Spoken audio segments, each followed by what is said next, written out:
Bonjour mes amis, maintenant on va parler de Sainte Rita. Sainte Rita, selon l'église catholique, qui l'a fait sainte, comme d'habitude, c'est Marguerite de Lotti. Son vrai nom, Marguerite de Lotti de Cassia. Cassia, c'est la ville de Cassia en Italie. Donc c'est la patronne des causes désespérées. Donc, qu'est-ce qui se passe? Les gens, quand ils sont désespérés, ils vont aller voir Dieu. Non, ils vont aller voir Marguerite. Bon, selon la légende, quand Marguerite était petite, il y avait des abeilles blanches qui rôdaient autour de sa bouche et qui lui donnaient du miel. Elle donnait du miel. Et une personne qui passait par là, il a vu les abeilles autour de la bouche de la petite Rita, donc il a voulu enlever ces abeilles, en croyant bien faire. Et donc, son bras qui était malade a été guéri. Ça, c'est ce qu'on dit. Des miracles ne viennent pas de Dieu, de Jésus. Il faut toujours se méfier. Toujours se méfier. Et surtout des légendes. Partout dans le monde, vous avez des personnes à qui sont arrivées des choses extraordinaires. Extraordinaires dans leur enfance. Mais comme par la suite, ils ne sont pas devenus saints, alors évidemment, on va oublier ce genre d'histoire. Ben oui, on va oublier. Par contre, si on commence à leur prêter attention et les transformer en saints, alors qu'automatiquement, on va se dire, ah, mais je me rappelle quand il était petit, il y avait ceci, il y avait cela, ouais, l'engin, mais c'était un saint, oui, vraiment, c'était un saint. Vous savez, moi, quand j'étais petit, autant que je me souvienne, je suis tombé sur la route. J'étais dans une voiture, je suis tombé sur la route. Et j'ai pas été écrasé. Bon, j'espère que plus tard, on va pas me déclarer saint. Et chercher dans mon enfance des preuves pour le faire. Tout le monde a connu ce genre de situation extraordinaire. Tout le monde a connu ce genre d'histoire. Pourquoi? Vous savez pourquoi?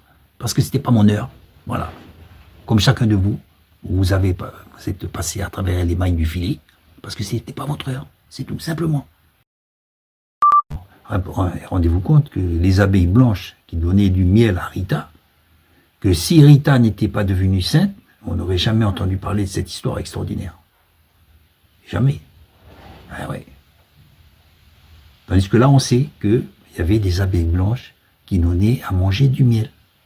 Déjà, à 14 ans, elle avait envie d'être religieuse. Pas étonnant, puisqu'elle vivait du temps où se pratiquait déjà la vendetta. La vendetta, c'est un système de haine entre clans, avec vengeance, dette de sang, etc., exécution, etc. Comme aujourd'hui d'ailleurs. Donc elle voulait se barrer. C'est pas étonnant qu'elle voulait être religieuse, elle voulait se barrer, elle voyait ça. Ses parents déjà étaient appelés, le clan de ses parents était appelé les porte-paix de Jésus-Christ. Déjà, vous voyez, ce clan, il s'est appelé le porte-paix de Jésus, parce qu'ils essayaient d'arranger les choses entre clans. On essaie d'arranger les choses, mais bon, ça marche pas trop, quoi. Vous voyez, comme aujourd'hui, ça marche pas trop. Il y a toujours la vendetta. Donc, elle voulait se barrer. Et c'est sûrement à cause de ça. Et beaucoup de religieuses, dans le temps, même en France, dans les pays, ils veulent se barrer de la société parce que ils sont, quelque part, je pense, incapables de vivre en société. Ils ne veulent pas, ou alors ils pourraient le faire, mais ils ont peur. Déjà d'entrée, ils ont peur, ils se sentent peut-être pas à la hauteur. C'est un refuge, Vous savez, du temps du Moyen-Âge et tout ça, il n'y avait pas trop de travail. C'était soit tu te maries, soit tu rentres dans les ordres. Oui, c'était ça avant. Donc, les mecs, ils disent, faut me rentrer dans les ordres. Et le mec a pas trop envie de se marier. Marier avec qui d'ailleurs? Parce que c'est les parents qui choisissent notre époux ou notre épouse. Donc, il n'y avait pas grand-chose. Il n'y avait pas la télé, il n'y avait pas les voyages, il n'y avait pas beaucoup de choses à ce moment-là. Il n'y a pas grand-chose. Ou alors, si vos parents tenaient un commerce, normalement, vous alliez prendre la suite du commerce. Je ne dis pas que c'est à cause de ça qu'elle a voulu se barrer au couvent. Peut-être qu'elle aimait vraiment vouloir le faire. Je dis pas. Mais c'est comme aujourd'hui. Une petite parenthèse, qui vont à l'église parce que chez eux il n'y a pas de télé, ils ont été rejetés par leur famille, etc., etc. Donc c'est toujours bon à prendre, Mais voilà, ces gens-là auraient eu une autre vie, peut-être moins démunis, quelques amis, etc., qui fait qu'aujourd'hui ils iraient moins à l'église, ils iraient peut-être même pas du tout. Il faut quand même se poser la question pourquoi on va à l'église. Ça ne veut pas dire que c'est pas une bonne chose d'y aller, il faut y aller, mais comment on y va et pourquoi on y va? Et en cherchant bien, on va s'apercevoir que finalement, on s'ennuie à la maison. L'église est là à côté. Il y a des chants, ça ressemble à du karaoké, excusez-moi. Les gens, ils ont l'air sympas. On les connaît pas, mais ils ont l'air sympas. C'est pas pareil. On y va. Et puis ça fait du bien. De toute façon, la parole fait toujours du bien, ça c'est sûr. Donc, Rita, elle a voulu se barrer. Donc, elle n'a pas pu le faire. Comme je vous dis, ses parents l'ont marié à quelqu'un de riche, évidemment, ben, tant qu'à faire, les parents, ils essayent de fourguer les enfants. Hein. Ils vont pas le mettre avec le miséreux. Hein. Normalement, ils vont essayer de le mettre avec quelqu'un aisé. Donc, c'est ce qu'elle a fait. Hein. Bon gré, mal gré, elle a été obligée d'écouter. Et elle s'est mariée. Et elle s'est mariée jeune avec un mari violent. Bon, sous fond de guerre entre clans mafieux, hein, rappelons-le, on est en Italie, son mari se fait assassiner. Et ses deux fils veulent venger leur père, évidemment. Donc Rita empêche évidemment ses deux fils de se venger, elle a bien eu raison. C'était une femme de paix, ça c'est sûr, c'était une femme de paix. Et malgré tout, ses deux fils meurent de la peste. C'est comme ça, hein, il faut être toujours prêt. Elle devait y avoir eu marre de cette vie tourmentée du mariage. À 36 ans, elle rentre au monastère, à la condition qu'elle réconcilie les deux clans hein, qui se battaient, le clan de son ex-mari et le clan adverse. Ce qu'elle réussit à faire. C'est pas fini, hein, la mère supérieure va la tester et lui fait arroser un bout de bois mort, il est mort, donc elle arrose tous les jours. Vas-y mon enfant, arrose le bois. Tu verras, ça va devenir une vigne. On va manger le raisin en plus, tu vas voir. Ouais, super. Et donc ce bout de bois mort devient de la vigne et produit des raisins. Ça encore, c'est la légende. Mais admettons que ce soit vrai. Et c'est peut-être parce que le bois n'était pas vraiment mort. Donc quand vous faites des choses bizarres, que vous savez que c'est bizarre, parce qu'on n'arrose pas un bois sec, hein, simplement parce qu'on nous a demandé de le faire. Et qu'en plus, vous faites des prières aux morts, hein, les prières aux saints, ce sont des prières aux morts. Ils sont vivants, hein, vous ne le savez pas. Donc, automatiquement, vous vous mettez en contact avec les esprits. Simplement. Cherchez pas plus loin, vous êtes en contact avec les esprits que vous ne voyez pas. Comme les gens que vous dites saints et que vous ne voyez pas. Évidemment, quand on fait des choses bizarres, automatiquement, on arrive à des choses bizarres. Bon, donc on a vu que ce bois mort a fini par produire des raisins, devenir une vigne et produire des raisins. Donc on a commencé à la prier, voilà. Vous voyez le cheminement qui se produit souvent dans l'église catholique, c'est qu'on fait des choses bizarres, on fait des ex-voto, c'est-à-dire on prie des saints, hein, qu'on ne doit pas prier, comme je le rappelle, Exode chapitre 20. Donc automatiquement les esprits s'enfourguent dans cette perversion, produisent des miracles, et donc on dit que la personne est sainte, et on l'a prie. Hein. Ils n'ont pas attendu qu'elle soit morte, hein. Ils l'a pris déjà de leur vivant. Voilà. Une perversion en entraîne une autre, et ainsi de suite, et on fait un culte. Voilà, on fait un culte qui éloigne les personnes du vrai culte qu'on doit à Dieu. Ce sont autant d'occasions qui font que des personnes ne viennent plus à Dieu. Et quand vous priez quelqu'un d'autre que Dieu, vous priez les démons. Et donc, il y a des manifestations, il y a des réponses, il y a des miracles, comme je le dis, Satan fait des miracles, il faut le savoir, ainsi de suite. Et vous, évidemment, crédule comme vous êtes, vous ne voyez que du feu, et vous continuez à instituer ce genre de culte. Et c'est parti. Alors pour du coup, elle commence à prier le Christ. Ça c'est bien, elle prie le Christ, mais rappelez-vous, hein, les catholiques ne prient pas que le Christ. C'est ça le problème. Donc elle prie devant une statue du Christ. Hein. Dieu est esprit, vous n'avez pas besoin d'avoir une statue pour vous représenter le Christ. Enfin bref, elle prie devant une statue du Christ, et une épine du Christ là lui tombe sur le front là. Pas, je sais pas, elle devait être trop près de la statue. Donc ça y est, bénédiction, une épine du Christ qui tombe sur le front. Et du coup apparaît une odeur fétide, c'est-à-dire une odeur de choses qui sont en décomposition. Pour elle, évidemment, c'est bingo, quoi. Elle voulait participer aux souffrances du Christ. Et ben tac, il y a une épine qui lui est arrivée, ça pue, quoi, ça sent mauvais. Oh, mais on participe aux souffrances du Christ, quoi. C'est sûr, elle a dû penser ça, quoi. Il y a une épine qui est tombée sur le front. On ne peut pas participer aux souffrances du Christ et en même temps faire des ex-voto aux saints, prier les saints, les divinités catholiques, etc. Tu peux pas. Je le rappelle, Dieu est un Dieu jaloux. Il faut qu'on le prie, lui et lui seul. Vous priez Dieu, vous priez Jésus, vous priez le Saint-Esprit, c'est bon. C'est toujours Dieu.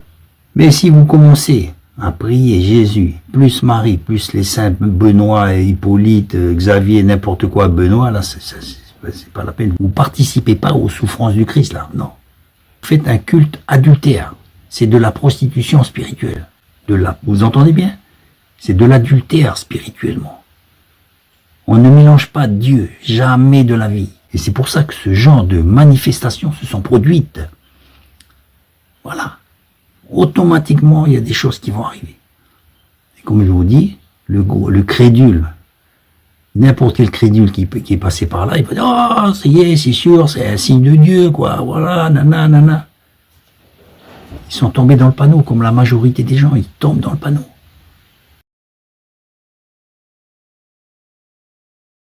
Et aujourd'hui, il y a des couples qui sont en difficulté, quoi, ils essaient de recoller les morceaux, ils prient Saint Rita. Et donc, et en plus, il y a des exaucements. Hein. Ça vient du malin, mais ils sont contents, ils cherchent pas à comprendre. Parce qu'ils ont fait des ex-voto. Ils ont prié une divinité qui s'appelle Saint Rita, qui est tout simplement de l'hérésie, carrément de l'apostasie. C'est exactement ce qui s'est passé quand Moïse est monté sur le mont Sinaï pour chercher les tables de la loi et qu'en bas, il se prostituait avec un veau d'or. Sincèrement, je crois que Rita aimait Dieu. Elle aimait vraiment Dieu. Elle aimait Jésus-Christ. Mais le problème, c'est qu'elle aimait aussi les saints. Elle vouait un culte aux saints et elle aimait aussi Marie et lui vouait aussi un culte. Les torgents, les serviettes, on ne sait pas distinguer le vrai, le faux. Les saints, Jésus, Dieu, Marie, tout. Voilà, c'est la machine à laver. C'était le grand culte de la machine à laver, oui. On mélange tout. Bon, après, sur son lit de mort, il y a une cousine qui vient la visiter, et puis Rita, elle lui demande, bien, tu peux pas m'amener une rose? En plein hiver. Donc sa cousine, elle part, et elle trouve une rose. Donc les mecs, ils disent, ouais, en hiver, il n'y a pas de rose. Sauf qu'il y a des variétés comme le Vésuvia, qui fleurit jusqu'aux premières gelées. Hein, la rose de Vésuvia. Ça se peut que ce soit une variété qui n'existe plus aujourd'hui, et qu'importe. Si c'était une vraie rose, et qu'on aurait dit que c'était un miracle, l'était-il vraiment? Puisque, rappelons-le, cette Rita faisait des choses contraires à la doctrine chrétienne, hein, notamment la prière aux saints. D'où des manifestations qui pouvaient survenir. Et vous savez que quand vous priez les saints, en fait, vous ne priez pas les saints ils sont loin. Ils sont très loin. Ils vous entendent pas, mes amis. Il n'y a qu'un seul médiateur entre Dieu et les hommes. Un seul médiateur, hein, vous lisez les Écritures. Donc, c'est Jésus-Christ. Donc, quand vous priez des entités comme ça, eh ben, elles vont se manifester. Mais en fait, c'est pas les saints qui vont se manifester. C'est les non-saints. Ils attendent que ça. Ils feront des manifestations pour que les gens, et les gens qui viennent après, puissent croire à ce genre d'histoire, comme les roses, comme les abeilles qui donnaient du miel, etc., etc. Des histoires en veux-tu, en voilà, vous pouvez en faire des tonnes. Tout cela dans le but d'établir un culte, d'établir une biographie, d'établir une histoire, et d'établir un culte, un nouveau culte, une nouvelle personne à vénérer et à prier. Voilà. Il n'y a pas assez avec Dieu, non. Il faut faire des saints, des saints, des saints, des saints et des saints et des saints. Plus il y a de saints, et plus le vrai culte que l'on doit à Dieu sera dilué. C'est normal. Plus il y a de saints à prier, moins le culte que nous devons à Dieu sera respecté. Et aujourd'hui, comme je vous l'ai dit, c'est la grande machine à laver. Il y a d'innombrables saints avec d'innombrables histoires. Et donc voilà. Des bougies, des cierges, des pèlerinages, des reliques, etc. Et donc Rita, elle a subi le même sort. Une fois qu'elle fut morte, on l'a mis dans une chasse de verre et d'argent, et on a commencé à lui vouer un culte. Donc imaginez le culte macabre que nos amis catholiques font. C'est épouvantable. Pour le visage, les mains et les pieds sont momifiés. Hein, et le reste du corps est squelette, est carrément squelette. C'est dégueulasse, quoi. Excusez-moi, c'est épouvantable. Tout ça, pourquoi? Pour faire venir les gens et puis tomber en adoration, tomber en vénération, tomber en prière. C'est lamentable. Le corps doit retourner à la poussière. Il faut laisser les gens à la poussière. Et arrêter de penser qu'ils sont saints à la place de Dieu. Dieu seul jugera. La Bible nous dit, après la mort vient le jugement. C'est Dieu qui va juger.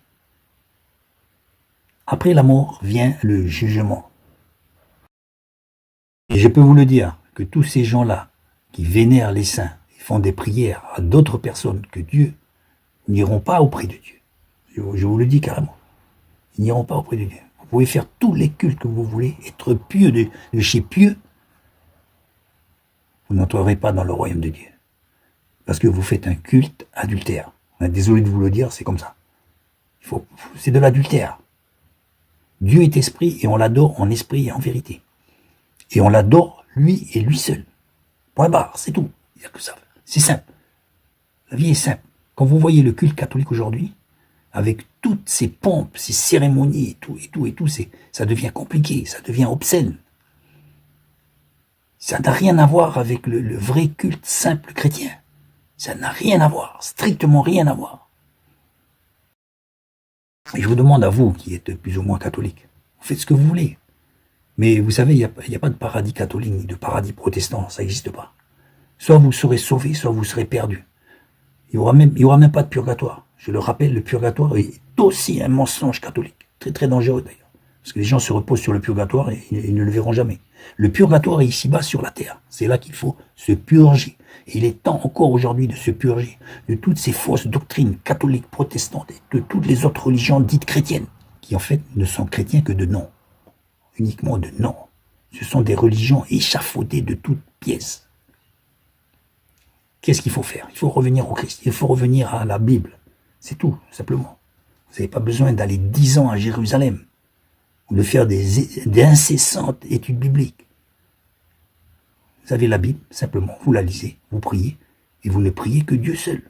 C'est tout. Quand vous voulez vous confesser, c'est pareil. Vous n'allez pas voir le curé. Dieu seul pardonne les péchés. Dieu seul pardonne les péchés. Il faut aller vers le Seigneur, qui saura vous pardonner, puisqu'il est le seul capable de vous pardonner, puisqu'il a été le seul à les porter sur la croix de Golgotha. Il a payé pour ça, pour vos péchés. Il a porté vos péchés. Donc il est le seul qui peut vous en délivrer et vous pardonner. C'est simple. Les amis, je vous remercie d'avoir regardé cette petite vidéo. Je fais ce genre de vidéo, c'est pas pour frapper, pour esquinter les religions ou les religieux ou quoi que ce soit. Je fais parce que on a un impératif de vérité. Et vous avez le droit à la vérité comme tout le monde. Tout le monde a le droit à la vérité. Parce que vous pouvez très bien passer votre vie à suivre des fadaises, des histoires à l'eau de rose ou à dormir debout. Vous pouvez très bien le faire. Mais quelle est l'utilité? Quelle est l'utilité de suivre ce genre de choses? Quelle est l'utilité? Il n'y en a aucune, sauf de perdre du temps. Et Dieu ne le veut pas. Donc, merci d'avoir regardé cette vidéo. Que Dieu nous bénisse et nous accompagne jusqu'au dernier jour de notre vie. Cette merveilleuse vie, digne d'être vécue avec notre Seigneur.